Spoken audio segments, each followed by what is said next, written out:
আসসালামু আলাইকুম। ২০২৫ সালে যারা নতুন ভোটার হইছেন, তারা চাইলে ঘরে বসে খুব সহজে মোবাইলের মাধ্যমে এনআইডি কার্ডটি ডাউনলোড করতে পারবেন। তো এর জন্য ১ম এ আপনার মোবাইল ব্রাউজারে গিয়ে সার্চ করবেন এনআইডি সার্ভিস লিখে। এরপর দেখতে পারবেন উপরে একটি ওয়েবসাইট আসবে। এই ওয়েবসাইটটিতে একটি ক্লিক করবেন। ওয়েবসাইটটি ওপেন হয়ে গেলে একটু উপরে দেখতে পারবেন এনআইডি অনলাইন সার্ভিস নামে একটি অপশন আছে। এই অপশনটিতে একটি ক্লিক করবেন। হ্যাঁ, এরপর দেখতে পারবেন এরকম একটি ইন্টারফেস আসবে। এখন নিচে দেখবেন রেজিস্টার করুন একটি অপশন আছে। এই অপশনটিতে একটি ক্লিক করুন।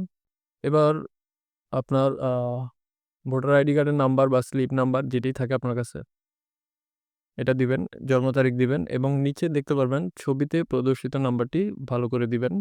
আমি আমারটা দিয়ে নিচ্ছি। দেওয়া হয়ে গেলে সাবমিট বাটনে একটি ক্লিক করবেন।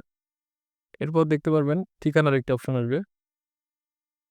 আপনি ভোটার আইডি কার্ডের ফর্ম ফিল আপের সময় যেই ঠিকানাটা দিয়েছিলেন বর্তমান এবং স্থায়ী, ওই ঠিকানাটি এখানে দিবেন। আমি আমারটা দিয়ে নিচ্ছি। দেওয়া হয়ে গেলে পরবর্তী বাটনে একটি ক্লিক করবেন। এরপর দেখতে পারবেন আপনার মোবাইল নাম্বার আসবে। আপনি ফর্ম ফিল আপের সময় যে মোবাইল নাম্বারটি দিয়েছিলেন ওইটি আসবে। যদি মোবাইল নাম্বারটি ঠিক থাকে তাহলে বার্তা পাঠান একটি ক্লিক করবেন। আর যদি ঠিক না থাকে তাহলে দেখবেন মোবাইল পরিবর্তন একটি অপশন আসবে। মোবাইল পরিবর্তন অপশনে গিয়ে আপনার নাম্বারটি চেঞ্জ করে নিতে পারবেন। দেখবেন আপনার ফোনে ৬ সংখ্যার একটি কোড আসবে। ৬ সংখ্যার কোডটি এখানে বসিয়ে বহাল অপশনে একটি ক্লিক করুন। এরপর দেখবেন বলছে প্রক্রিয়াটি সম্পন্ন করতে এনআইডি ওয়ালেট অ্যাপ্লিকেশনটি ডাউনলোড করুন। এবার আপনার ফোনের প্লে স্টোরে চলে যাবেন। প্লে স্টোরে যাওয়ার পরে সার্চ করবেন এনআইডি ওয়ালেট লিখে। এই যে এই অ্যাপসটি ইনস্টল করে নিবেন। ইনস্টল করা হয়ে গেলে আবার ব্রাউজারে গিয়ে ট্যাপ টু ওপেন এনআইডি ওয়ালেটে ক্লিক করুন।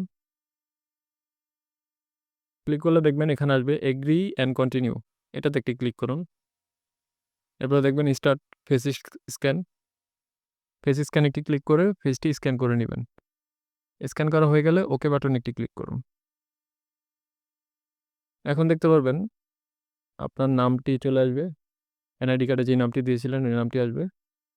এরপরে পাসওয়ার্ড সেটের একটি অপশন আসবে। আপনি চাইলে পাসওয়ার্ড সেট করতে পারবেন। আর যদি না চান তাহলে এড়িয়ে যান অপশনে ক্লিক করে পরবর্তী ধাপে যেতে পারবেন।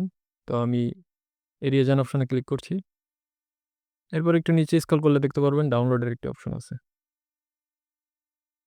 এখান থেকে আপনি আপনার এনআইডি কার্ডটি ডাউনলোড করে নিতে পারবেন। ডাউনলোড বাটনে ক্লিক করলে দেখবেন এনআইডি কার্ডের পিডিএফ ফাইলটি আপনার ফোনে ডাউনলোড হয়ে গেছে। এরপর আপনি যেকোনো একটি কম্পিউটারের দোকান থেকে এটাকে প্রিন্ট ও ল্যামিনেটিং করে প্রয়োজনীয় সকল কাজ করতে পারবেন। ধন্যবাদ।